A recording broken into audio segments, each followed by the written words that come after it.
नमस्कार मंडळी.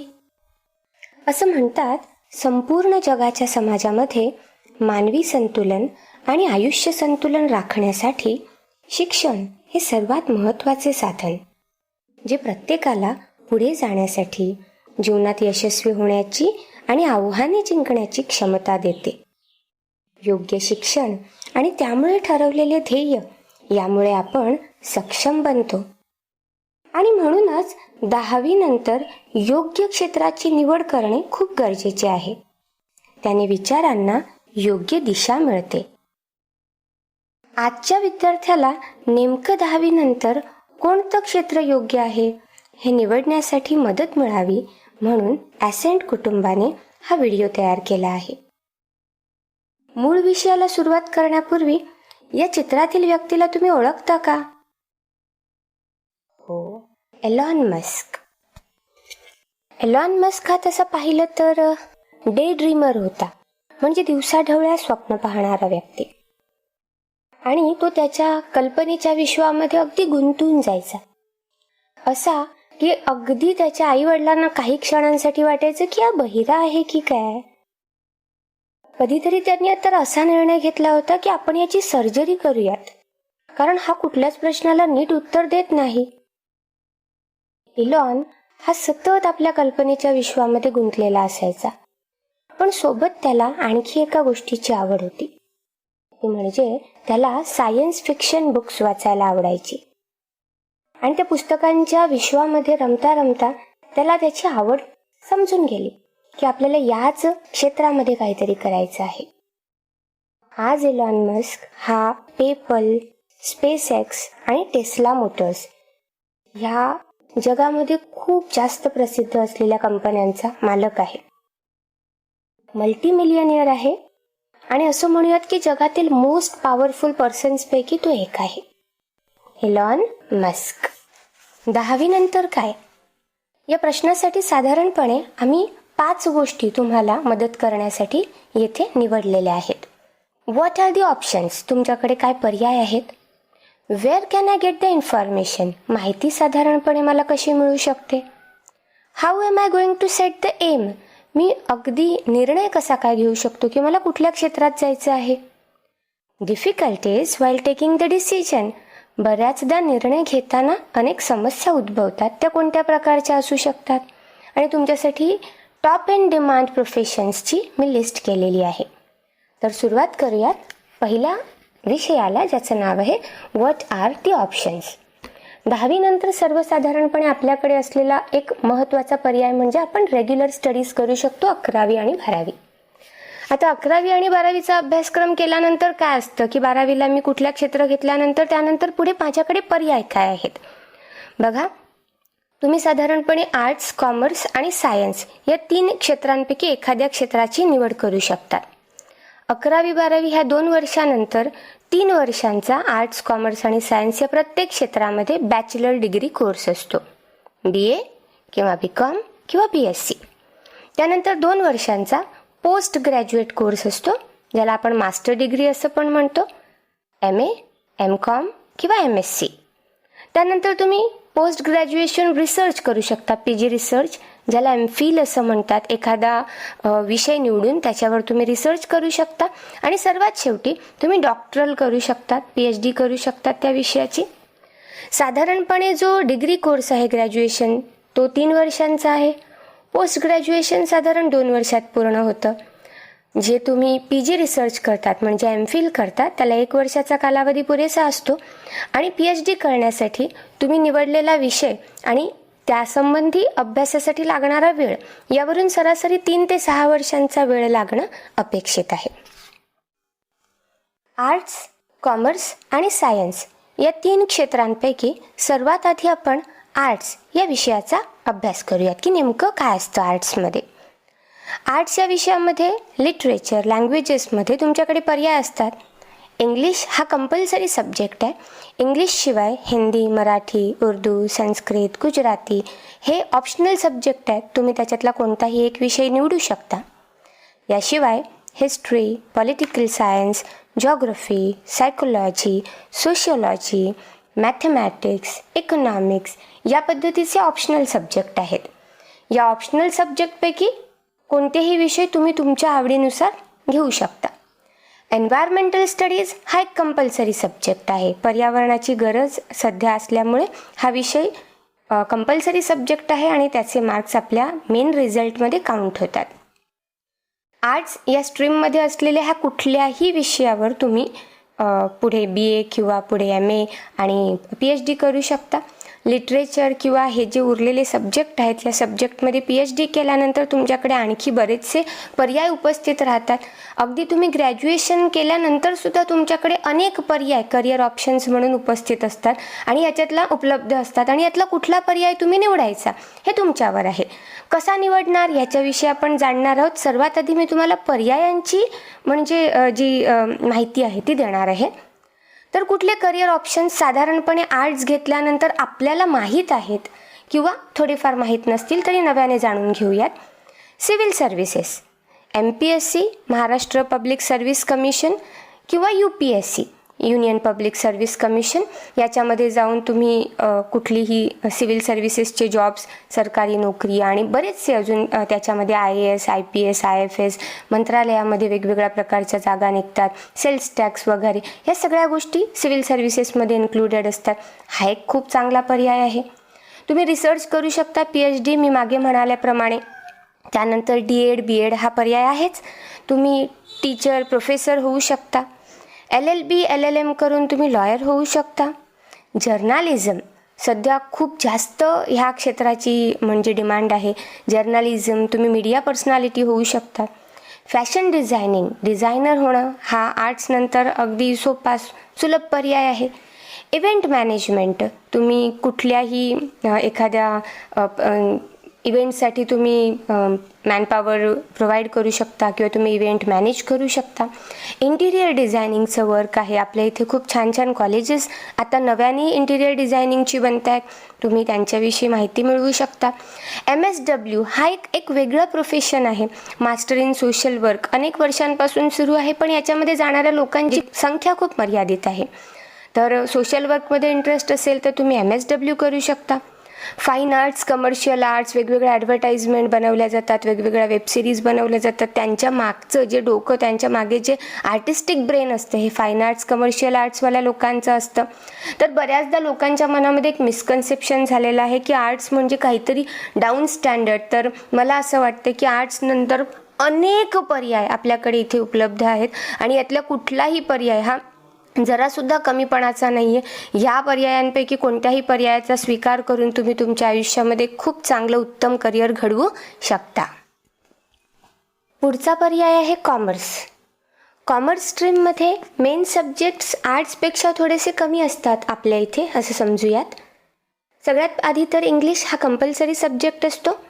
याशिवाय book keeping and accountancy, organisation of commerce and management, economics हे सुद्धा 3 कंपल्सरी सब्जेक्ट आहेत. मॅथमॅटिक्स याला ऑप्शन असतो सेक्रेटरियल प्रॅक्टिस आणि आणखी एक ऑप्शन असतो तो म्हणजे स्टेनो. प्रत्येक कॉलेज आणि तिथे उपलब्ध असलेला स्टाफ यानुसार हे पर्याय प्रत्येक कॉलेजने दिलेले असतात. IT, हिंदी आणि मराठी हे एकमेकांना ऑप्शनल असे 3 सब्जेक्ट आहेत. यातील तुम्ही कुठलाही सब्जेक्ट निवडू शकता. बँकिंग हा एक नव्याने इंट्रोड्यूस झालेला सब्जेक्ट आहे आणि याशिवाय एन्व्हायरमेंटल स्टडीज हा एक कंपल्सरी सब्जेक्ट असतो. साधारणपणे ज्यांना खूप सारं लिहिण्याचा कंटाळा किंवा असं म्हणूयात की खूप साऱ्या पाठांतराचा कंटाळा असतो असे लोक बऱ्याचदा आर्ट्सचा पर्याय न स्वीकारता कॉमर्सचा पर्याय निवडतात. बऱ्याच जणांना वाटतं की कॉमर्समध्ये पास होणं हे अगदी इझी असतं, म्हणूनही काही लोक कॉमर्सचा पर्याय निवडतात. पण काही लोक असे आहेत की ज्यांना खरंच कॉमर्समध्ये खूप सारे करिअर ऑप्शन्स आहेत ह्याची माहिती असते, म्हणून ते कॉमर्स या क्षेत्राचा निवड करतात. आता कॉमर्स या क्षेत्रामध्ये किती पर्याय आहेत उपलब्ध, साधारणपणे माझ्याकडे एक छोटीशी लिस्ट आहे, मी तुम्हाला सांगते. CA चार्टर्ड अकाउंटन्सी, CS म्हणजे कंपनी सेक्रेटरी, हे साधारणपणे हाय प्रोफाईल असे करिअर ऑप्शन्स आहेत कॉमर्समधले. ICWA ही CAला पॅरलल अशी एक एक्झामिनेशन असते जी institute of cost and work accountants of India यांच्याकडून घेतली जाते. याशिवाय IFA इंटिग्रेटेड फायनान्शियल ॲडवायझर, सध्या नव्याने या क्षेत्राची ह्या गोष्टीची खूप जास्त डिमांड आहे. BBI banking and insurance, BAF accounting and finance, BFM financial management, BBA business administration, BMM bachelor of mass communication and media, BMS management studies आणि BCom म्हणजे बॅचलर ऑफ कॉमर्स. अशा साधारणपणे कॉमर्समध्ये आपल्या जवळपासच्या कॉलेजेसमध्ये ह्या जे मी तुम्हाला आता एक 7-8 ज्या बॅचलर डिग्रींची नावं सांगितली, ह्या सगळ्या बॅचलर डिग्रीज साधारणपणे आपल्या जवळपासच्या कॉलेजेसमध्ये आहेत, यांचं शिक्षण दिलं जातं. त्यानंतर एक साधारण मास्टर डिग्री कोर्स आहे ज्याला master in business administration MBA असं म्हणतात, आणि हा साधारणपणे एक थोडासा हाय प्रोफाईल साधारण कुठलाही म्हणजे व्यक्ती ज्याच्याकडे बॅचलर डिग्री आहे आर्ट्स, कॉमर्स किंवा सायन्स प्रोफेशनचा, तो हा डिग्री कोर्स करू शकतो. याशिवाय कॉमर्स नंतर आणि आर्ट्स नंतर सुद्धा hospitality and travel and tourism हे साधारण 2 पर्याय आहेत जे उपलब्ध आहेत. हॉस्पिटॅलिटी म्हणजे हॉस्पिटलमध्ये जाऊन काम करणं असं नाही. हॉस्पिटॅलिटी म्हणजे आदरातिथ्य.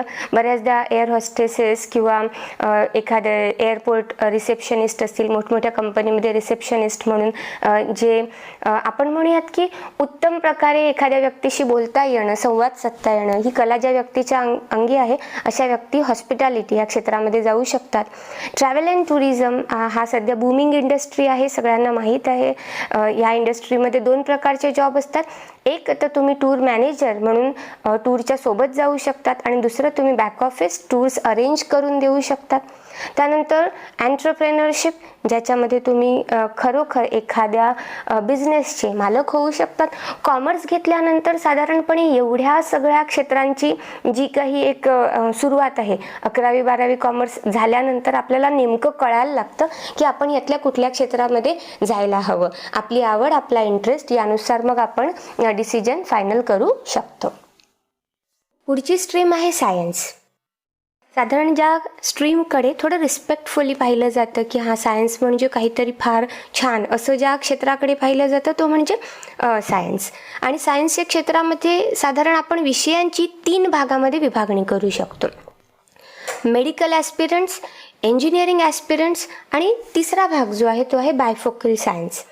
यातील मी फरक तुम्हाला सांगते की ज्या व्यक्तीला मेडिकल स्ट्रीममध्ये जायचं असेल, म्हणजे डॉक्टर किंवा फार्मसी या पद्धतीचे पर्याय ज्यांनी सुरुवातीपासूनच निवडायचे असतील, आणि साधारण मॅथ्स या विषयाचा ज्यांना फोबिया असतो की आपल्याला तसंही मॅथ्स फारसा आवडत नाही, असे लोक इंग्लिश, फिजिक्स, केमिस्ट्री यासोबत बायो हा कंपल्सरी सब्जेक्ट घेऊन ह्या क्षेत्राची मेडिकलची तयारी करत असतात.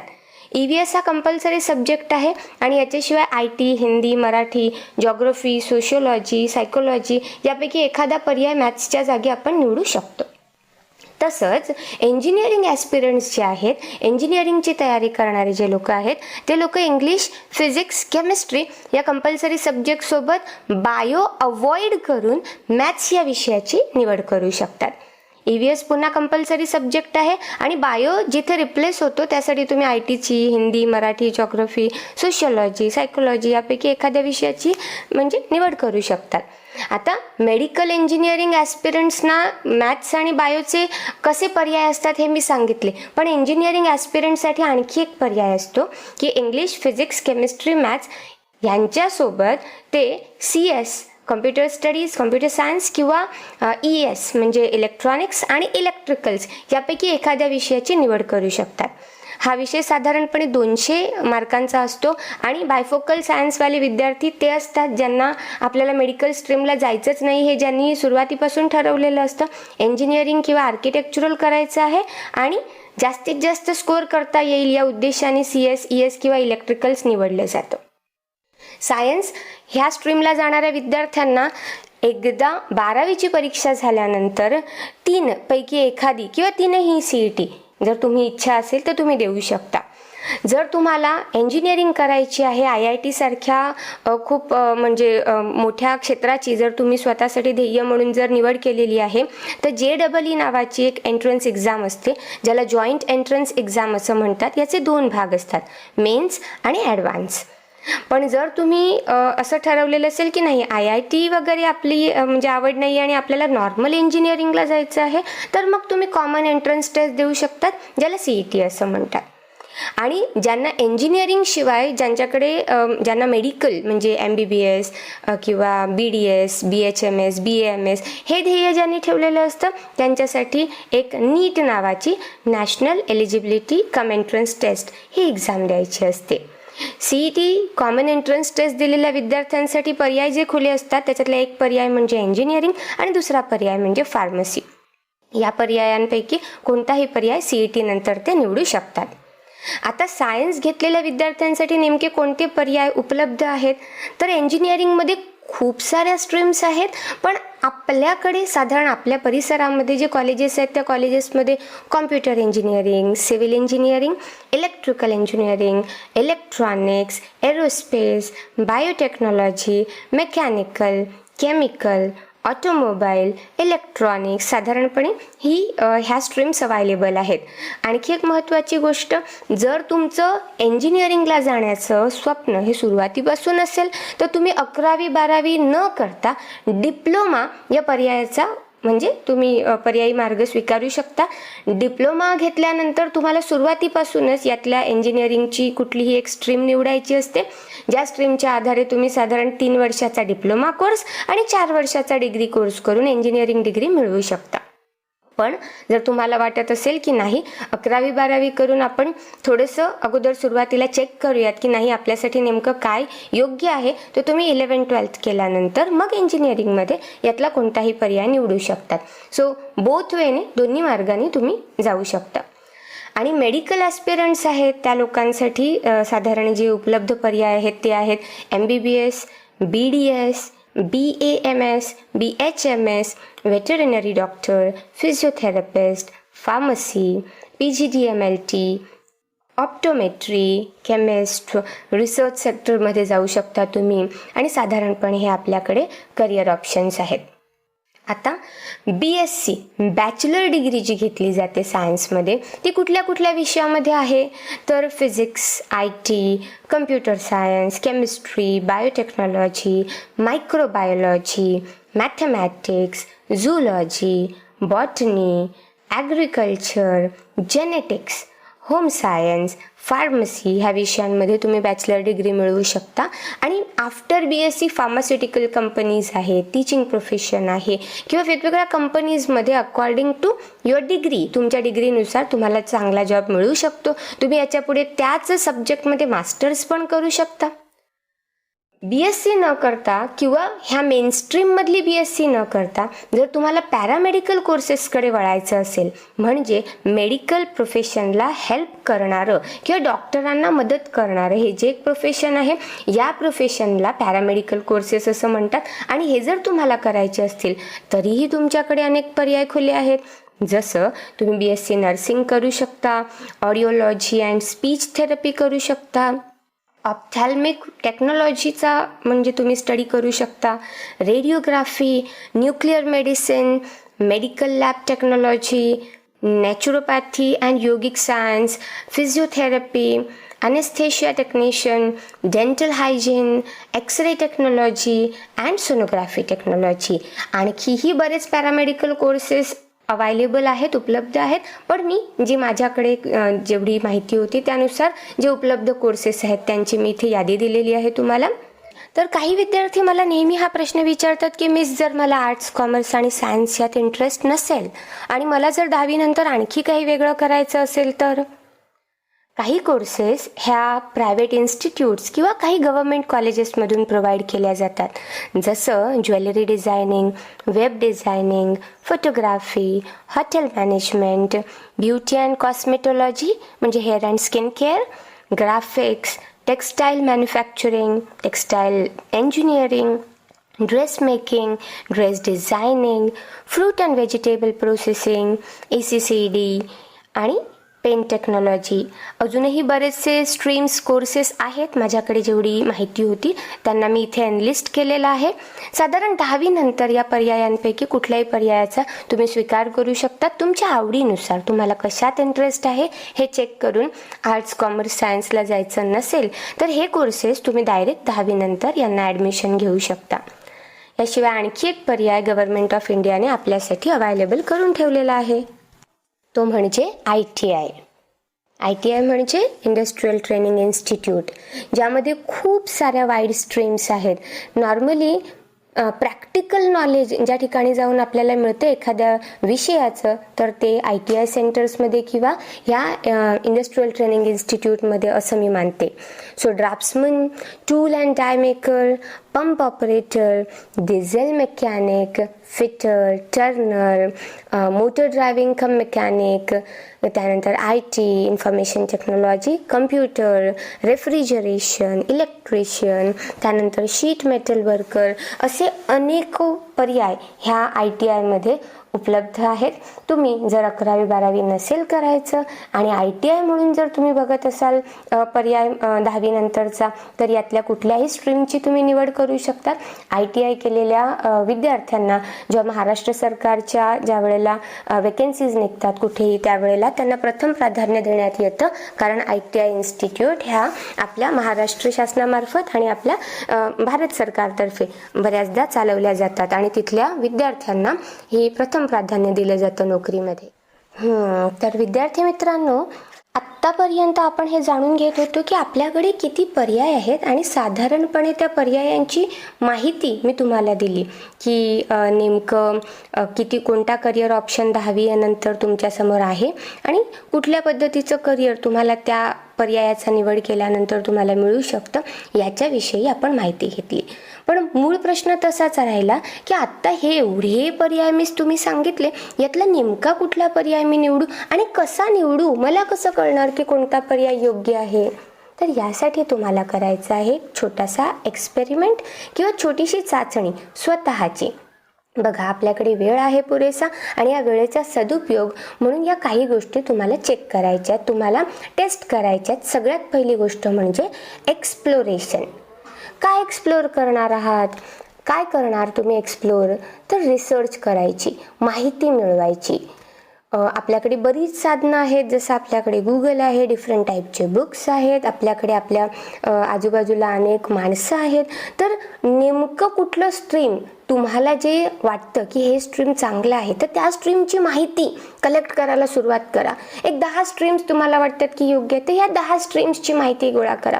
त्यातलं कुठलं स्ट्रीम हे कम्फर्टेबली मी त्याच्यातून म्हणजे जाऊ शकतो किंवा मी ते पार पाडू शकतो, तर त्याची निवड करण्यासाठी तुम्हाला एक्सप्लोर करणं गरजेचं आहे. तुम्ही आजूबाजूला आणि तुमच्या हातामध्ये सगळ्यांच्या फोन हे एक म्हणजे टूल आहे, ज्याचा उपयोग करून तुम्ही एक्सप्लोर करू शकणार आहात. सेकंड गोष्ट आहे पार्टिसिपेशन. तुम्ही म्हणणार की मी आता काय पार्टिसिपेट करणार मी? तर छोट्या छोट्या गोष्टी आहेत की तुम्हाला प्रॅक्टिकल नॉलेज कसं येणार, तर पार्टिसिपेशनने येणार. कशात पार्टिसिपेट करणार? तर घरामध्ये एखादा छोटासा कार्यक्रम होतो, तर त्या कार्यक्रमामध्ये कुठली जबाबदारी मी हँडल करू शकतो, म्हणजे तुम्हाला तुमच्यातला सुप्त गुण कळला. घरामध्ये अगदी रोजच्या व्यवहारातल्या गोष्टी, जमा खर्च बेरीज 1 महिन्याची करून बघा, तुम्हाला कळेल की तुम्ही व्यवहारामध्ये किती कुशल आहात. किंवा एखादा ग्रँड इव्हेंट जो तुमच्या शाळेमार्फत किंवा अजून कशामार्फत अरेंज होतो, तर त्याच्यामध्ये अंडर प्रेशर तुम्ही कसं काम करू शकता. म्हणजे तुम्हाला या गोष्टीची जाणीव होईल की मी किती एबल आहे एखादी गोष्ट करण्यासाठी आणि माझ्यामध्ये कुठले सुप्त गुण आहेत. एकदा का हे कळलं की मग तुम्हाला डिसिजन घेणं सोपं जाईल. तिसरी आणि सगळ्यात महत्त्वाची गोष्ट म्हणजे डिस्कशन, चर्चा. कोणासोबत करणार? घरच्यांसोबत करा. आई, बाबा, काका, दादा, ताई या सगळ्यांचे अनुभव ऐकून घ्या. काय अनुभव? तर त्यांनी क्षेत्र कसं निवडलं, निवडलेल्या क्षेत्रामध्ये आणि आवडलेल्या क्षेत्रामध्ये त्यांना सांगड घालता आली का? जे निवडलेलं होतं ते त्यांना खरंच आवडलं आहे का? किंवा जे आवडलं ते त्यांना का निवडता आलं नाही? प्रश्न तर विचारले जाऊ शकतात आणि प्रश्नांची उत्तरं जेव्हा मिळतील त्यावेळेला तुम्हाला कळेल की हां, हे ताईच्या बाबतीत असं झालं होतं किंवा हे दादाच्या बाबतीत असं झालं होतं, वडिलांना या पद्धतीच्या समस्यांना सामोरं जावं लागलं होतं, मग मी नेमकं क्षेत्र कसं निवडावं. यासाठी तुम्हाला काय करावं लागेल? डिस्कशन, चर्चा करावी लागेल. त्यानंतर खूप महत्त्वाची गोष्ट आहे की पर्पज ऑफ लाईफ. आपण आज जगात सगळेच लोक अशा टप्प्यावर येऊन पडलेलो आहोत किंवा अशा ठिकाणी येऊन पडलेलो आहोत की इथून पुढे ना आपल्याला समाजाच्या प्रति दृष्टिकोन ठेवणं खूप गरजेचं आहे. इथून पुढे आपल्याला ना ह्या गोष्टीचा विचार करावा लागेल की माझं या लाईफच्यासाठी पर्पज काय आहे, नेमका माझा उद्देश काय आहे. म्हणजे तुम्हाला काही गोष्टी चेक कराव्या लागतील की व्हॉट यू लव्ह, तुम्हाला काय आवडतं, what you are good at, तुम्ही कशामध्ये निपुण आहात, कशामध्ये तुम्ही उत्तम आहात. पहिली गोष्ट काय म्हणाली मी की तुम्हाला काय आवडतं. दुसरी गोष्ट जे आवडतं त्यात तुम्ही निपुण असालच असं नाही. मला गाणी ऐकायला आवडते पण गाण्यात मी निपुण असेन हे मॅन्डेटरी नाही, गरजेचं नाही. So what you are good at हे पण चेक करा, तुम्ही कशात कुशल आहात. व्हॉट द वर्ल्ड नीड्स, आत्ता सोसायटीला कसली गरज आहे, कुठलं क्षेत्र हे जास्त रिक्वायर्ड आहे. बघा नेहमी असं होतं की विद्यार्थी हे लोकप्रिय कोर्सकडे धाव घेतात आणि मग काय होतं की अनेक विद्यार्थी त्या एकाच कोर्समध्ये गेल्यामुळे एक जी पिढी तयार होते ती त्या कोर्समध्ये पास झालेल्या खूप साऱ्या विद्यार्थ्यांची, मग त्यातले बरेचसे जण बेरोजगार राहतात. सो जगाला नेमकी कुठल्या गोष्टीची गरज आहे, व्हॉट द वर्ल्ड नीड्स, ह्या गोष्टीचा विचार करा. आणि सगळ्यात महत्त्वाची गोष्ट की करिअर निवडताना म्हणजे ब्रेड आणि बटर या दोन्ही गोष्टींचा विचार आपण करतोय की लाईमलाईटमध्ये येणं, प्रसिद्धी झोतात येणं, फेमस होणं हे प्रत्येकाला आवडतं. पण जी मूलभूत गरज आहे ब्रेड, अन्न, यासाठी आपल्याला वी नीड टू अर्न, कमवायला तर हवं. What you can be paid for, तुम्ही केलेल्या कुठल्या कामासाठी तुम्हाला उत्तम मिळकत, उत्तम पगार मिळू शकतो. या सगळ्या गोष्टींचा विचार करून तुम्हाला तुमचं पर्पज ऑफ लाईफ कळणार आहे. आणि म्हणून या गोष्टीचा शांतपणे विचार करा की नेमकं कुठलं क्षेत्र निवडल्यानंतर मला जे आवडतं, मी ज्यात निपुण आहे, ज्या गोष्टीची जगाला गरज आहे आणि ज्या गोष्टीमुळे मला उत्तम मिळकत मिळणार आहे, ह्या सगळ्या गोष्टींचा तुम्हाला सांगड घालता येते का याचा प्रयत्न करा. बघा आपण केबीसी बघतो आणि केबीसीमध्ये नेहमी आपल्याकडे एक ऑप्शन असतो की फोन अ फ्रेंड. तर लिटरली फोन अ फ्रेंड असं म्हणत नाहीये मी, पण आपले मित्र आपल्याला खूप चांगल्या पद्धतीने सांगू शकतात की आपण कशात चांगले आहोत. सो एक गोष्ट ही तुम्ही नक्कीच ट्राय करा, ती म्हणजे तुमच्या फ्रेंड्सना, तुमच्या म्हणजे वर्गातील तुमच्या जे कोणी तुमचे फ्रेंड्स आहेत त्यांना हे नेमकं विचारून बघा की मला खरं खरं सांग की मी नेमका कुठल्या गोष्टीमध्ये चांगला आहे. आणि ॲट द सेम टाईम तुम्हीही त्या व्यक्तीला तो व्यक्ती कशात चांगला आहे हे सांगण्याची कमिटमेंट देऊ शकता. यामुळे काय होणार आहे, यामुळे तुम्हाला कळणार आहे की तुम्ही कुठल्या गोष्टीमध्ये बेटर आहात आणि त्या गोष्टीमध्ये तुम्ही उत्तम करिअर करू शकता. बऱ्याचदा काही गोष्टी आपण आपल्याबाबत रेकग्नाइज नाही करत, ज्या गोष्टी आपले फ्रेंड रेकग्नाइज करू शकतात. आणि हे त्यांच्या बाबतीतही आहे की त्यांच्यामधले जे सुप्त गुण आहेत हे तुम्हाला जास्त लवकर कळू शकतात. आणि म्हणून फोन अ फ्रेंड किंवा मित्रासोबत चर्चा हा एक खूप चांगला पर्याय आहे स्ट्रीम निवडण्यासाठी. 6वा आणि खूप महत्त्वाचा जो मुद्दा आहे तो म्हणजे फॅमिली सपोर्ट. कुठलंही क्षेत्र निवडत असताना ह्या गोष्टीचा तुम्ही विचार करा की मी निवडलेलं क्षेत्र हे हट्टापायी, म्हणजे कसं तर मी काहीतरी माझ्या मित्राने सांगितलं म्हणून मी ते क्षेत्र निवडलं, माझ्या मैत्रिणीने सांगितलं म्हणून मी त्या क्षेत्रामध्ये चाललो आहे. आणि त्या क्षेत्रामध्ये एंटर केल्यानंतर घरची जी काही फॅमिलीची जी काही वाताहत होते किंवा त्यांना जो त्रास होतोय त्या त्रासातून जर तुम्ही पुढे म्हणजे त्या सगळ्या गोष्टींमधून तुम्ही बाहेर पडून तुम्हाला असं वाटत असेल की मी मला हवं ते मिळवणारच, तर मग कुठेतरी तुम्ही काहीतरी रॉंग करताय. सगळ्यात पहिले तुम्ही जे निवडलेलं क्षेत्र आहे त्याला तुमच्या कुटुंबाचा सपोर्ट आहे का हे पण बघा. सगळ्या प्रकारचा सपोर्ट, मानसिक असेल, आधार आहे किंवा आर्थिक असेल, ह्या सगळ्या बाजू चेक करा. क्षेत्र निवडत असताना ह्या गोष्टीचा विचार खूप व्यवस्थित करावा लागतो, नाहीतर मग वाट अर्ध्यावर सोडावी लागली तर ते जास्त वाईट असणार आहे.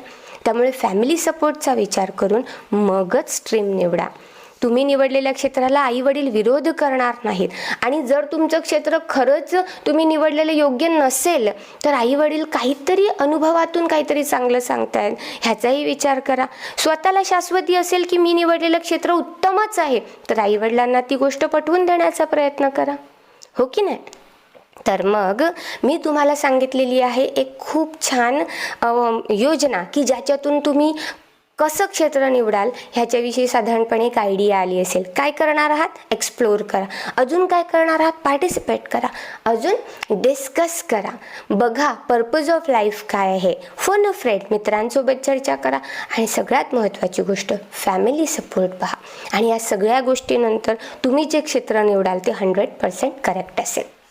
ओके, मग तुम्ही निवडलेलं क्षेत्र हे नक्की चांगलं आहे हे जर तुम्ही तुमच्या आईवडिलांना पटवून देण्यामध्ये जर यशस्वी झालात तर उत्तमच आहे. पण बाळांनो, कुठलंही क्षेत्र निवडत असताना ॲम्बिग्युटी, डिलेमा, संभ्रम किंवा कन्फ्युजन काही गोष्टींचं होतं. हे कन्फ्युजन नेमकं कुठल्या गोष्टीचं होतं हे आपण जाणून घेऊयात. बघा, बऱ्याच लोकांना असं वाटतं की my marks can decide my career, म्हणजे माझे मार्क्स म्हणजे माझं करिअर. किती पर्सेंट आहेत? 90. मग मी सायन्सला जावं, डॉक्टर व्हावं, इंजिनियर व्हावं. किती पर्सेंट आहेत? 80. मग मी कॉमर्सला जावं आणि बँकर व्हावं. किती पर्सेंट आहेत? 55. मग मी आर्ट्सला जावं.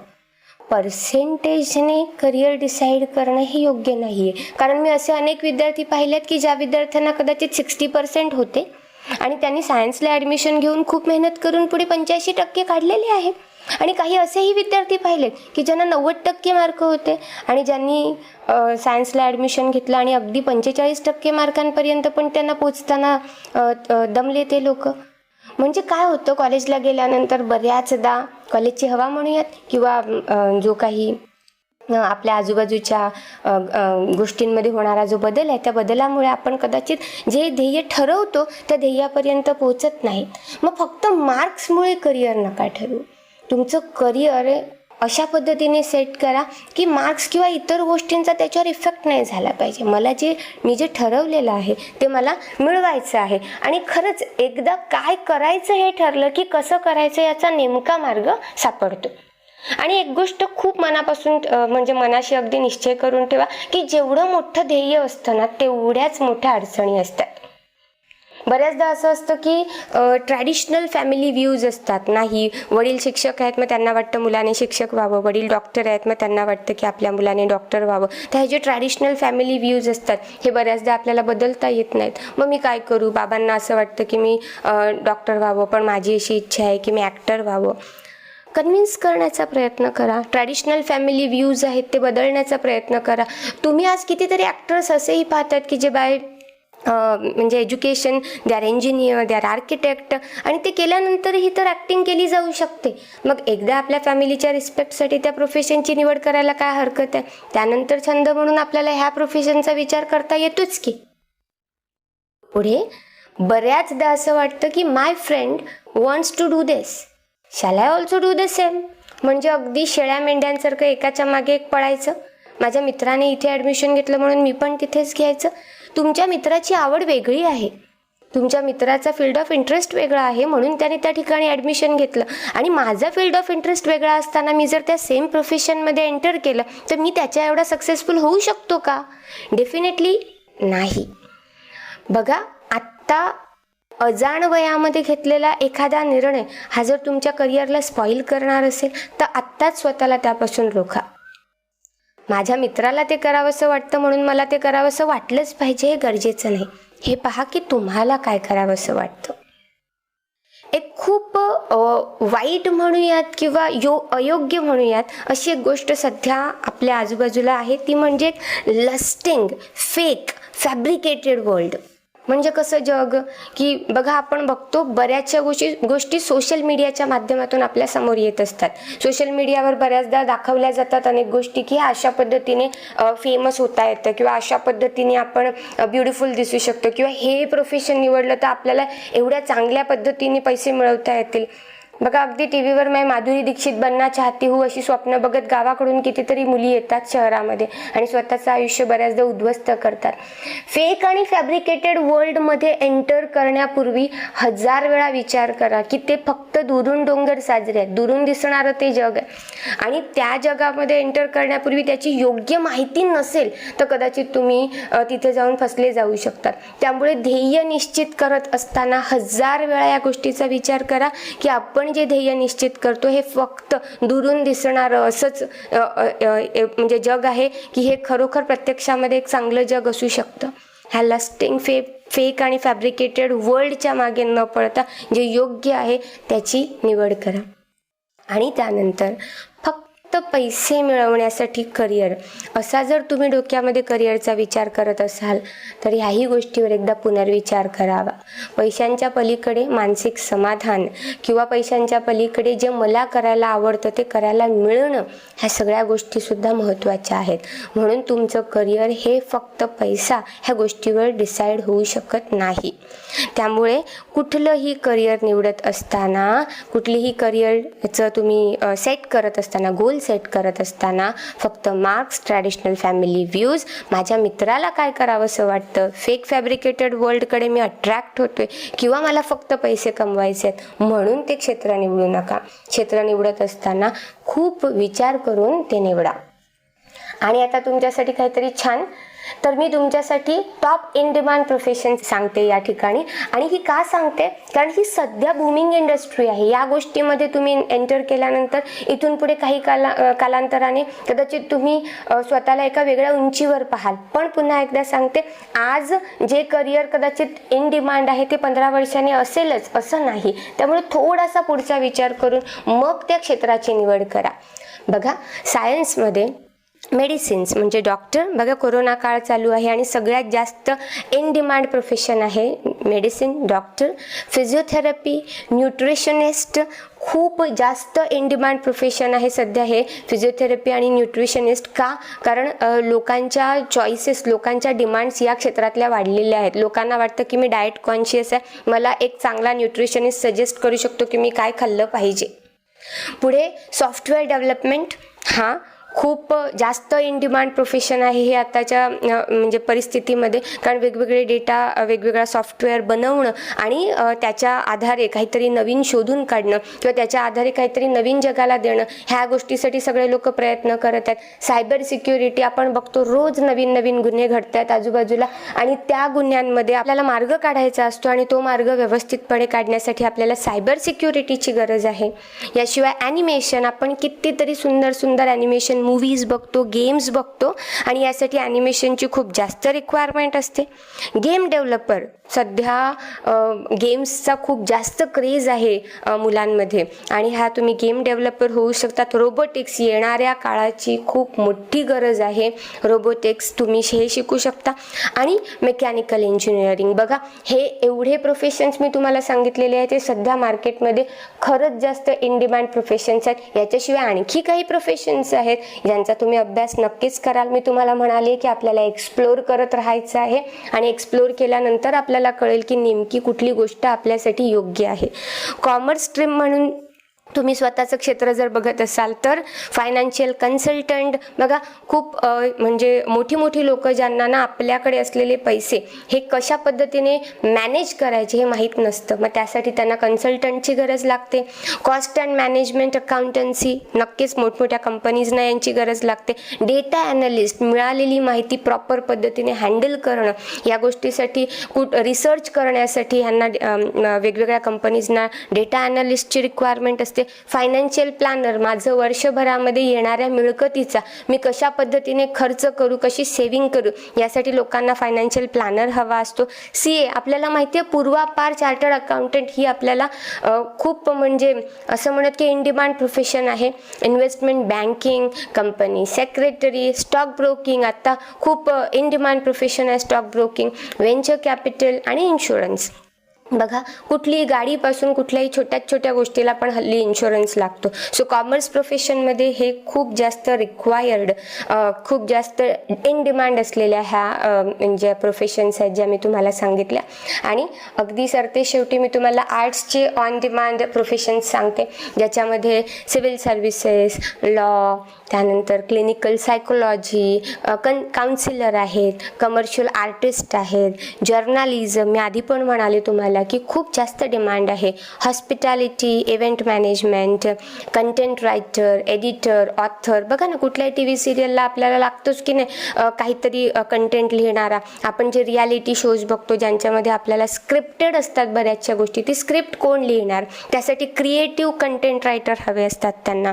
तुम्ही इन्व्हेस्टिगेशनमध्ये चांगले असाल, तुमच्यामध्ये कुतूहल क्षमता चांगली असेल, कुठल्याही गोष्टीच्या मागे काय घडलं असेल याचा अंदाज लावण्याची जर तुमची क्षमता असेल, शेरलॉक होम्स सारखी, तर FBI, CBI तुम्ही जॉईन करू शकतात. तुम्ही खूप जास्त क्रिएटिव्ह माइंडेड असाल तर डिझायनिंग तुमची वाढ बघते, डिझायनिंग हे जे क्षेत्र आहे ते.